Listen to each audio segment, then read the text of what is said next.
This ABC 15 Flash Briefing is sponsored by Sanderson Ford. Straight up. Good afternoon. I'm Nick Saletti here with our top headlines. A deadly shooting involving Mesa police. Chandler police now taking the lead on this one. The shooting happening Tuesday night near McQueen Road and Chandler Boulevard. Investigators tell us Mesa officers tried to pull over a man riding in a stolen motorcycle.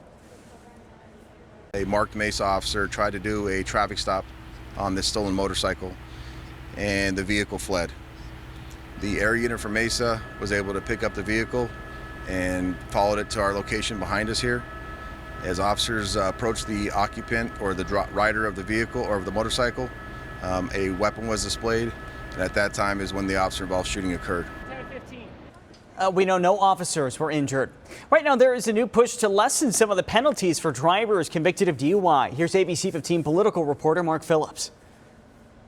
According to the Governor's Office of Highway Safety, 4,400 motorists were arrested for DUI so far this year. More than 75% of those arrests were the result of alcohol intoxication. As soon as you get an interlock on a vehicle, it ceases to be a weapon. Interlock is a breath-analyzing device wired to a vehicle's ignition. Before a vehicle can start, the driver must exhale into the device. If it detects alcohol, the engine won't start. The interlock industry reports 30,000 systems are in use across Arizona at any given time. It allows them to get these devices that we know prevent them from driving drunk in their vehicle faster. That to me is compassionate to those who lost a loved one, because they know that this person, while they may still be driving, is that we know they're not intoxicated. Senator Pace's bill is moving quickly through the legislature. It allows drivers who commit a first-time DUI offense to voluntarily request an interlock-restricted driver's license from ADOT prior to their conviction, speeding up the process by weeks. Time on the interlock translates to time served on the sentence. This bill is important because, in practicality, those devices work better than waiting or sitting at home. And that allows, Pace says, first-time offenders to be able to drive to work or school. There was very little opposition to his bill when it was in committee, but one woman who lost her father to an intoxicated driver questioned the need for leniency. First-time and repeat criminals need to be held accountable to the full extent of the law, shall the law choose to enforce it.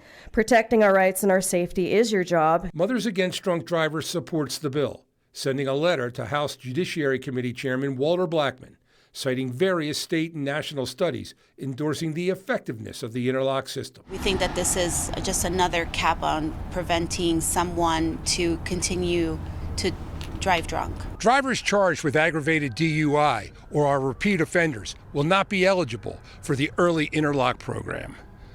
Mark Phillips, ABC 15, Arizona. Well, the Oscars are Sunday, and there is one person you won't see, but you'll hear a lot. I could tell something was up when I ran into you at Zola's daycare, so I made some calls. It would have been better if you told me that you had been fired and that you and Dr. Shepard were living apart, but I can explain. Sure you can, but you understand my concern. That's actress Honora McDuffie. Longtime Grey's Anatomy fans may recognize her as Janet, the social worker, from several years ago. Now Honora is lending her vocal talents to the Oscars, serving as this year's announcer. As one of the only people of color the Academy has chosen for this job, she says this is not lost on her. To whom much is given, much is required as it goes. So as much of an honor as it is also a responsibility. It's a responsibility to keep paving the way forward. And it's also a responsibility because I'm stepping into a space where representation absolutely matters. So I don't take it lightly at all. For Janora, Sunday's a working night. Only some of the announcements are pre-taped. The rest she has to do live. Time for that most accurate forecast. I'm meteorologist Iris Hermosillo. Today, another pleasant day with lingering winds and temperatures that'll make it back into the low 80s near normal, with a high of 82 today in Phoenix. We'll reach highs in the 50s in Flagstaff and Heber, 60s in Payson, but 70s today in Sedona. Winds will linger through the morning hours. That means more breezes this morning after overnight winds too. Now those winds will start to lighten up then this afternoon. Just some breezes in that northeast pocket of our state, but otherwise lighter winds heading our way after this morning as we see a disturbance disturbance clearing out to the east and high pressure slowly building in. That ridge of high pressure, though, will be bringing the warmest weather of the year so far. We'll see more clouds through the weekend, but don't expect any rain, at least not through the weekend. Instead, look for temperatures that are going to be at record levels by Friday. Friday, the forecast high, 94 degrees. Not only is it the first 90-plus degree day of the year, it would also be a record-setting day. Then we go as high as 96 Saturday. Cooler, though, next week. Another update tonight. Until then, get the latest news, weather, and traffic at ABC15.com or just download our free ABC 15 mobile app. This ABC 15 Flash Briefing is sponsored by Sanderson Ford. Straight up.